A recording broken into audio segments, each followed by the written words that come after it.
नमस्कार, मैं हूं आलोक यात्री, लेकर आया हूं आपके लिए आपका पसंदीदा प्रोग्राम इंडिया डेली का खास शो शैतान। शैतान की फितरत है साजिश रचना, और हम करते हैं उसकी हर साजिश को बेनकाब। हर रोज करते हैं आपको सावधान, क्योंकि आसपास कहीं भी हो सकता है शैतान।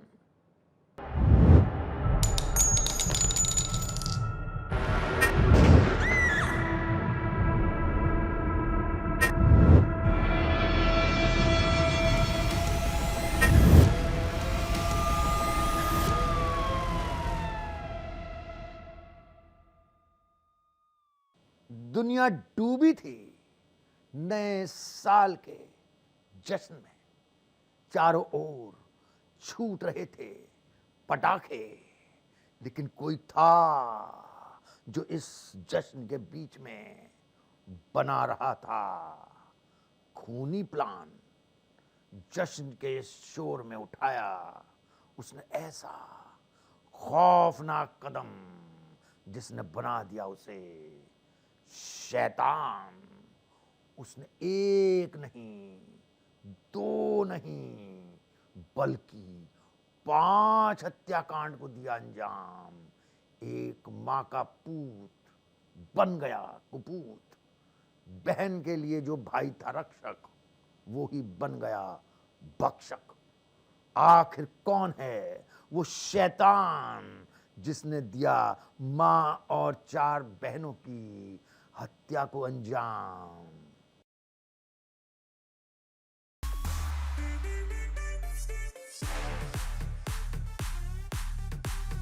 जब साल 2024 की विदाई हो रही थी,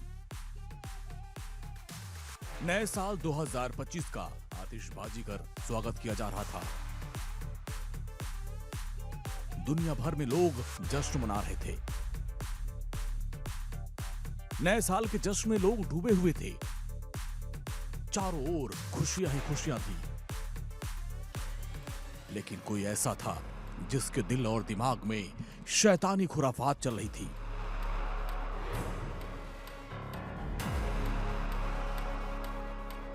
दुनिया भर में हो रहे आतिशबाजी के शोर में कोई ऐसा था जो इस जश्न के बीच खूनी प्लान रच रहा था।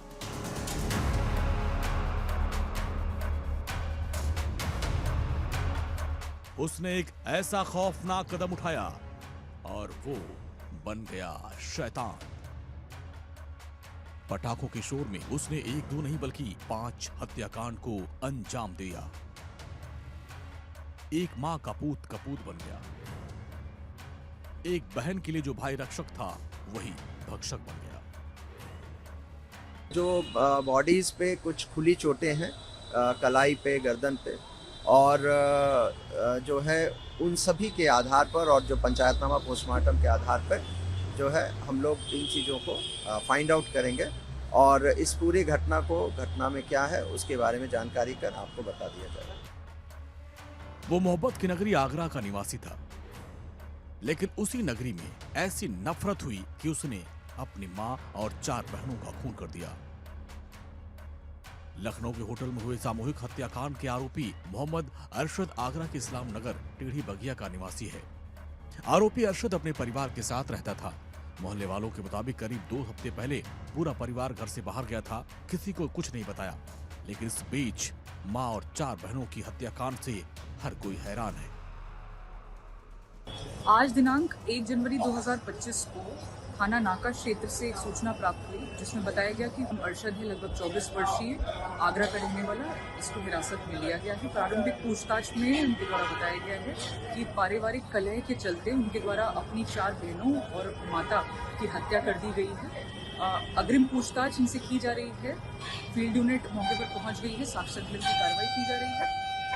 यहाँ पर तमाम जो शव हैं उनको पोस्टमार्टम हेतु भेजा जा रहा है और अग्रिम विधिक कार्रवाई इसमें प्रचलित है। जैसी भी आगे सूचना प्राप्त होगी आपको अवगत कराएगा। जानकारी के मुताबिक अरशद परिवार के 7 लोगों को साथ लेकर 30 दिसंबर को घर से निकला। परिवार में अरशद की मां, 4 बहनें और पिता है। सभी लखनऊ के चारबाग नाका इलाके के होटल शरणजीत के कमरा नंबर 109 में ठहरे। कमरे में अरशद ने अपने पिता के साथ मिलकर अपनी मां और 4 बहनों की हत्या कर दी और फिर खुद ही पुलिस को इस बात की जानकारी दी, जिसके बाद पुलिस मौके पर पहुंची, जहां मृतकों के गले और कलाई पर चोट के निशान थे। इस बीच परिवार के 5 सदस्यों की हत्या करने वाले आरोपी मोहम्मद अरशद का एक वीडियो सामने आया, जिसमें वो हत्याकांड को अंजाम देने के पीछे की वजह बता रहा है। आरोपी ने अपने मोहल्ले में रहने वालों को इसके लिए जिम्मेदार बताया। वीडियो में अरशद ने कबूल किया कि उसी ने अपने हाथों से अपनी मां और बहन को मारा। अरशद का कहना है कि वो मोहल्ले वाले उसका घर छीनना चाहते थे, कई तरह से उसे परेशान कर रहे थे। कई बार उसने आवाज उठाई, पुलिस के पास भी गया, लेकिन कोई सुनवाई नहीं हुई। कई दिनों से वो सर्दियों में भटक रहे थे। आज बस्ती वालों की वजह से उनसे थक हार कर आज मजबूरी में हमने सबने पूरी फैमिली ने एक कदम उठाया है। आज अपने हाथ से अपनी बहनों को और अपने आप को मारा है मैंने। जब पुलिस को एक वीडियो मिले तो आप एक बार जानिए, इस सब चीज़ों की जिम्मेदारी बस्ती वाले हैं। हमारा घर इन्होंने छीन लिया है। थे अपना धर्म परिवर्तन करना चाहते थे, इसलिए हमने इसके कागज सारे अपने पास रखे हुए हैं। ये लोग बहुत बड़ा भूमि माफिया गैंग चलाते हैं, इसमें लड़कियों को बेचते हैं। इन लोगों का यही प्लान था कि हम लोगों को जेल पहुंचा के हमें दोनों को किसी भी प्लान झूठे इल्ज़ाम में जेल पहुंचा कर हमारी बहनों को हैदराबाद में लड़की सप्लाई करता है, एक सामने घर के सामने वाला, उसके हाथों हमारी बहनों को बिकवाना। शुरुआती जांच के मुताबिक गिरफ्तार हत्यारोपी अरशद बीते दिनों अपने परिवार को लेकर अजमेर गया और फिर लखनऊ पहुंचा और होटल शरणजीत में रुका। परिवार के कुल 7 लोग इस होटल में रूम नंबर 109 में 30 दिसंबर को पहुंचे और जहां अरशद पर शैतान सवार हो गया। 31 जनवरी की रात अरशद ने पिता के साथ मिलकर अपनी मां और 4 बहनों को मार डाला। अरशद ने किसी के मुंह पर कपड़ा डाल दिया और फिर दुपट्टे से उनका गला दबा दिया, तो किसी की कलाई की नस ब्लेड से काट दी। इस काम में उसके पिता ने उसकी मदद की। हत्या करने के बाद उसने अपने पिता को रेलवे स्टेशन पर छोड़ दिया और खुद पुलिस को घटना की जानकारी दी। आरोपी की निशानदेही पर घटना में इस्तेमाल किया गया ब्लेड और दुपट्टा बरामद कर लिया गया। नए साल के जश्न में जब पूरी दुनिया डूबी हुई थी, सारे शहर डूबे हुए थे, खुद लखनऊ जो राजधानी है उत्तर प्रदेश की, वो जश्न मना रहा था, तो अगली सुबह जब होती है तो लखनऊ में एक दुख भरी खबर आती है।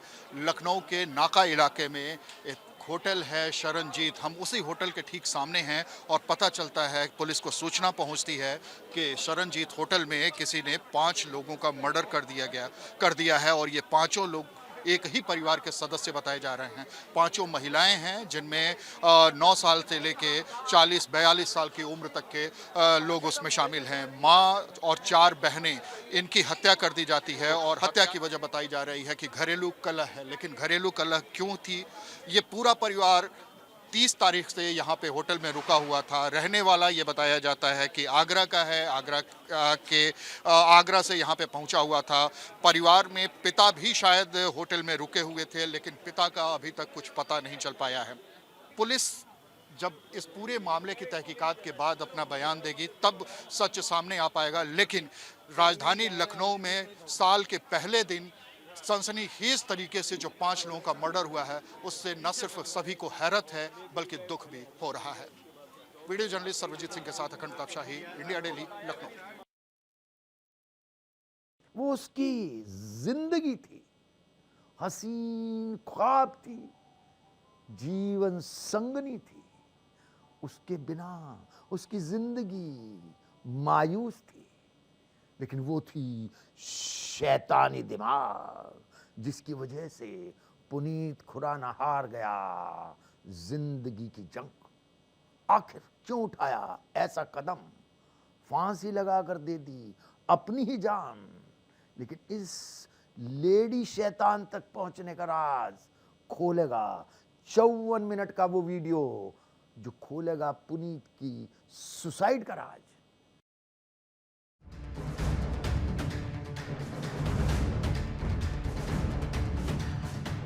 वो 7 जन्मों के बंधन में बंधी हुई थी। उसने अग्नि को साक्षी मानकर 7 फेरे लिए थे।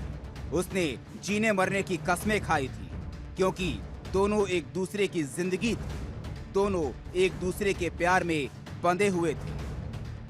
लेकिन फिर कुछ ऐसा हुआ कि शैतान हावी हो गया।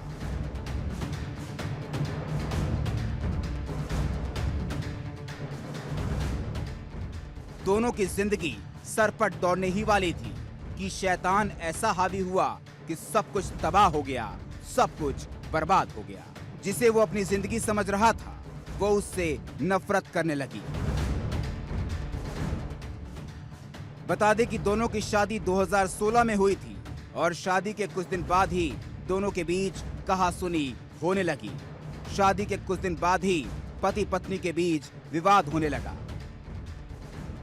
विवाद इतना बढ़ा कि 2 साल पहले पत्नी मनिका पहावा अपने मायके चली गई। कुछ दिन पहले ही दोनों ने तलाक के लिए कोर्ट में फाइल कर दिया। हालांकि इस बीच कोर्ट से कोई नतीजा आता, लेकिन उससे पहले ही दोनों के बीच एक बार फिर से विवाद हुआ और पुनीत ने सुसाइड कर लिया। पर वो लड़की मुकर गई है कि मैं सेकंड मोशन तब तक साइन नहीं करूंगी जब तक मेरी शर्तें नहीं मानी जाएंगी। उसने 5 शर्तें लिख के भेजी हैं, व्हाट्सएप करी है हमें सबूत के तौर पे, जो लिखी हुई है कि ये हर महीने मुझे 70,000 रुपये देगा, जबकि ये फर्स्ट मोशन में उसने कहीं पे भी नहीं लिखा है। जो चीज़ें पहले डिसाइड हो चुकी हैं वो अपनी बातों से मुकर रहे थे, ठीक है ना। और दूसरा, ये माफीनामा दे रिटर्न डॉक्यूमेंट में कि इसने मेरे बाप के साथ गलत बोला या कुछ भी, जबकि वो ऐसा नहीं था बिल्कुल भी। इतना ही नहीं, पुनीत के पड़ोसी और दोस्तों का आरोप है कि पुनीत को उसकी पत्नी मनिका पहावा और उसके परिजन प्रताड़ित कर रहे थे, जिसके चलते उसने ये कदम उठाया है। जानकारी के मुताबिक दिल्ली के मॉडल टाउन के कल्याण विहार में स्थित घर में 50 मिनट से ज्यादा वीडियो बनाकर उसने जीवन लीला समाप्त कर दी। फांसी के फंदे पर लटक कर जान दी। कि तुम्हारे मम्मी पापा अकेले रहते हैं, बुजुर्ग हैं, उनको उठवा देंगे, पिटवा देंगे। ये बंदा जो लड़की का फादर है, ये यहाँ का पुराना डॉन टाइप, बदमाश टाइप है, प्रॉपर्टी डीलर है। और वो उसको हमेशा ये होता है मेरी अप्रोच है, मेरी ये है, मेरी वो है, जिसका वो मिसयूज करते हैं। जिसका वो हमेशा मिसयूज करता था, हर समय धमकियां देता था। क्या उनकी क्या इस प्रॉपर्टी पे नजर थी? जी, ऐसा है प्रॉपर्टी कि- एक्चुअल में उनके नाम है, लेकिन उन्होंने ये दी हुई थी क्योंकि कि उन्होंने उसके बदले में जो पैसा दिया उसके बदले में आप ये ले लो, लिखत करनी थी। लेकिन वो हर बार वो उसका ड्रामा कि कैसे भी ये प्रॉपर्टी से निकल जाए। धमकी, लगातार धमकी आ रही थी और उसको अपने माँ बाप की इतनी चिंता थी कि वो उसको लग रहा था कि मेरे माँ बाप को भी हार्म पहुंचाएंगे। धमकी कहाँ से आ रही थी? बात की धमकी? क्या धमकी कौन दे रहा था? मनिका की साइड से, उसकी जो पहले वाइफ थी उसकी साइड से उसको धमकी आ रही थी। अच्छा। कि हम तेरे माँ बाप के साथ भी गलत कर देंगे, तेरे साथ तो जो हो रहा है। जब तक तो वो अपने तक था वो सब कुछ सह रहा था, कर रहा था। तो पर जब उसके माँ बाप तक बात आ गई कि अगर तूने हमें इस तरह के पैसे नहीं दिए या हमें ये पैसे नहीं पहुंचाए तो हम तेरे माँ बाप को भी सड़क पे ला देंगे। उस प्रेशर में आके उसने हमें फोन किया कि मुझे बताओ मैं क्या करूं, मेरे पास कोई चारा नहीं समझ आ रहा मेरे को। तो रात को हमारे साथ रात के 2 बजे तक हमारे साथ था। तो आपने क्या समझाया उसको? हमने उसको यही समझाया कि तू धीरज से काम ले, कोई ऐसी बात नहीं है, जस्टिस है, मतलब पुलिस है, यहाँ सब कुछ वो कानून है, सब तेरा साथ देगी। जब तू गलत नहीं है तो तू क्यों डर रहा है इतना? बट वो अपने माँ बाप को लेके बहुत चिंतित था। पुनीत ने जो वीडियो बनाया है उसमें दोनों को बिजनेस प्रॉपर्टी को लेकर झगड़ते हुए सुना जा सकता है। वीडियो में पुनीत खुराना की पत्नी फोन पर कह रही है, हम तलाक ले रहे हैं लेकिन मैं अभी भी बिजनेस पार्टनर हूँ, आपको मेरा बकाया पैसा चुकाना होगा। वहीं अब इस मामले को लेकर पुलिस ने मृतक पुनीत खुराना का फोन जब्त कर लिया है और उनकी पत्नी को पूछताछ के लिए बुलाया है। पुनीत की मां ने कहा कि पैसे के लेन देन को लेकर दोनों में मनमुटाव था। पुनीत को उसकी पत्नी ने मंगलवार को एक बार फिर इतना टॉर्चर किया कि उसने इतना बड़ा कदम उठा लिया। मुझे मेरे बेटे के लिए इंसाफ चाहिए। आखिर पैसा और पावर एक बार फिर ऐसा शैतान बना कि उसने हंसती खेलती जिंदगी को तबाह कर दिया।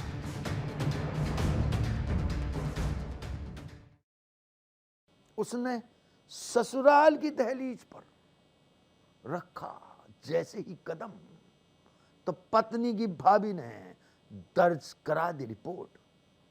ससुरालियों से उसका पिछले 2 साल से चल रहा था विवाद। उसने भी कई बार कराई थी रिपोर्ट दर्ज, लेकिन उसकी रिपोर्ट पर पुलिस ने नहीं लिया कोई एक्शन, जिससे परेशान होकर बदायूं के एसएसपी दफ्तर के सामने की आत्मदाह की कोशिश। आखिर कौन है वो शैतान जिसकी वजह से आत्मदाह करने को मजबूर हो गया एक इंसान?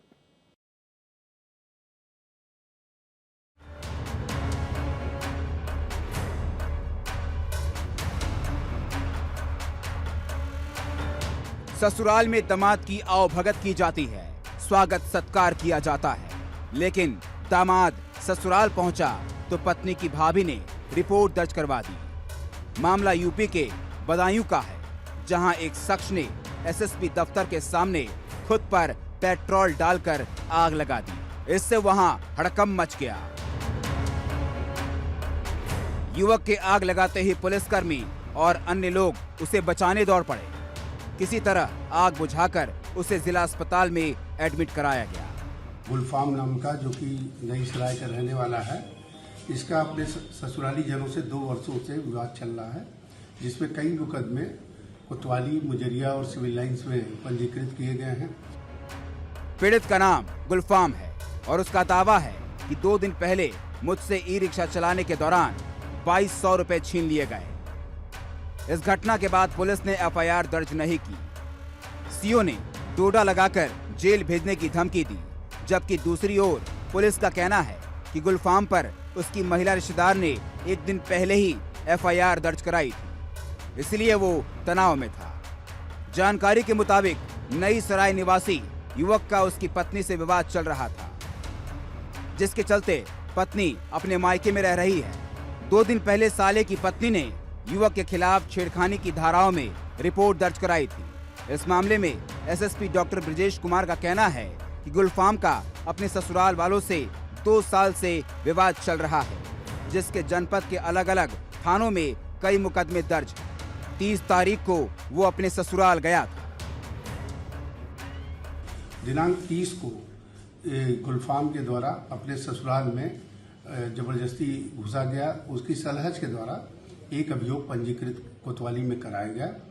उसी के तनाव में था, उसी मुकदमे के तनाव में ही आकर के इसने आत्मदाह का प्रयास किया, जिसको तत्काल यहाँ से उसका बचाव करते हुए उसको प्राथमिक उपचार के लिए जिला अस्पताल भेजा गया, जहाँ से उसको बरेली के लिए रेफर कर दिया गया है।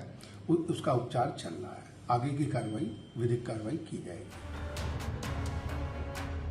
एसएसपी ने बताया कि गुलफाम द्वारा ससुराल में किए गए झगड़े के बाद उसकी सलहज द्वारा एक मामला दर्ज कराया गया। इसी तनाव के चलते उसने आत्मदाह की घटना को अंजाम दिया। Bureau report.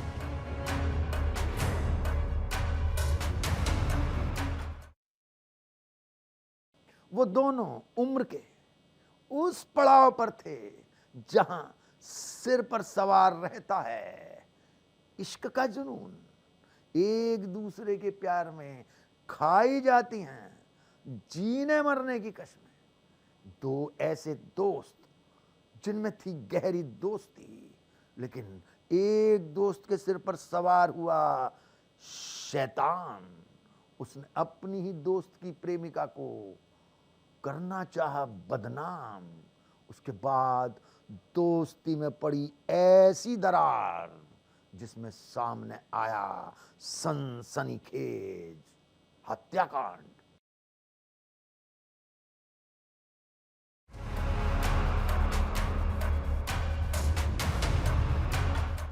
वो उसे ठिकाने लगाने की ठान चुका था। कहने को तो वो उसका दोस्त था, लेकिन उसके सिर पर आज शैतान सवार था। मोबाइल बेचने के बहाने उसने अपने दोस्त को बुलाया।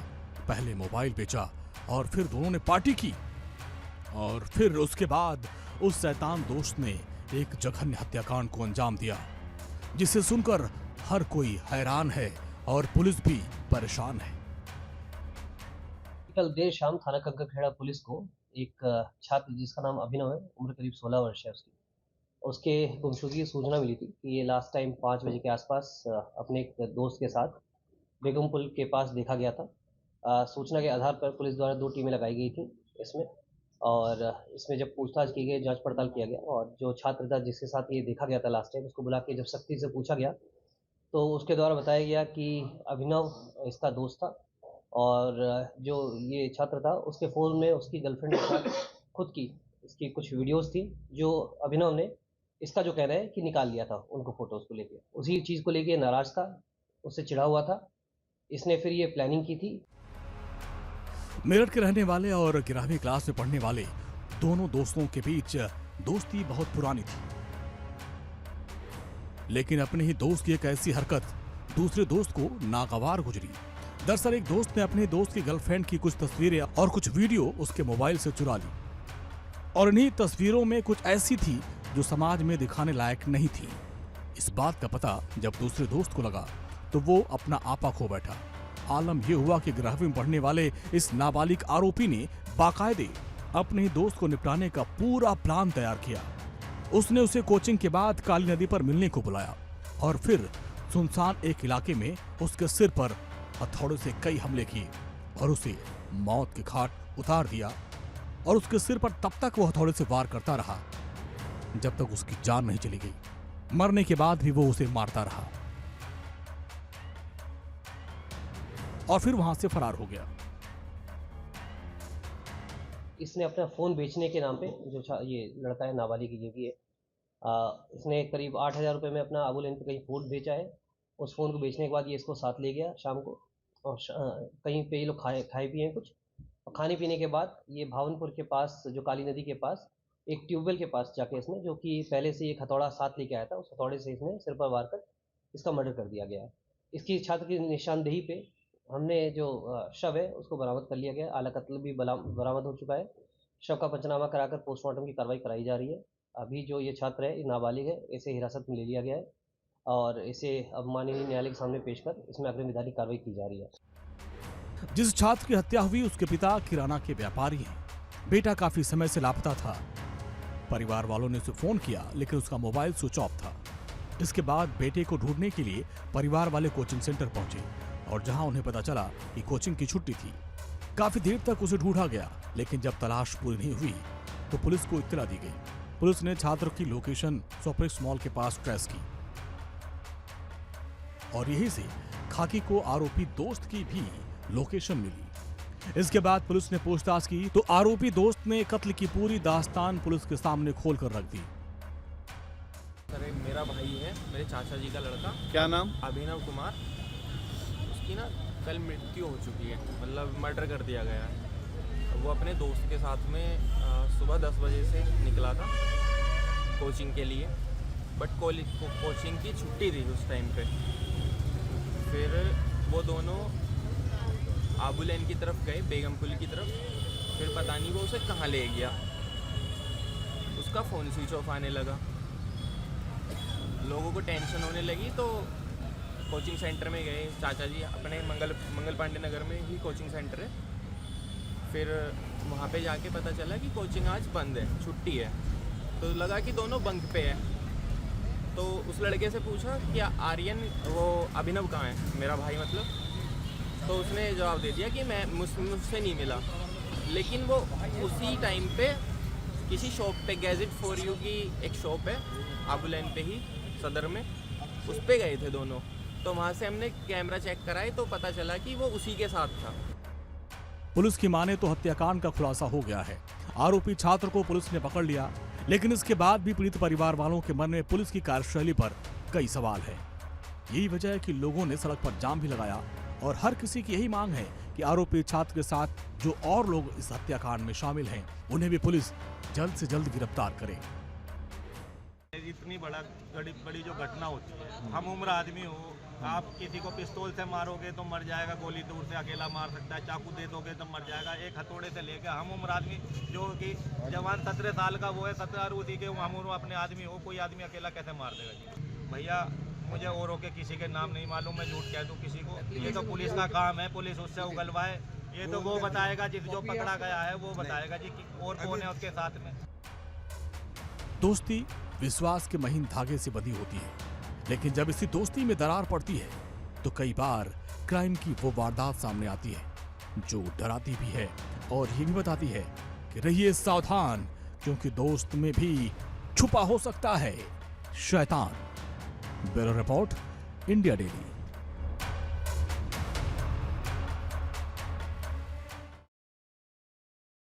हमारे इस खास शो में आज बस इतना ही। अगली मुलाकात तक आप रहिए सावधान, क्योंकि आसपास कहीं भी हो सकता है शैतान।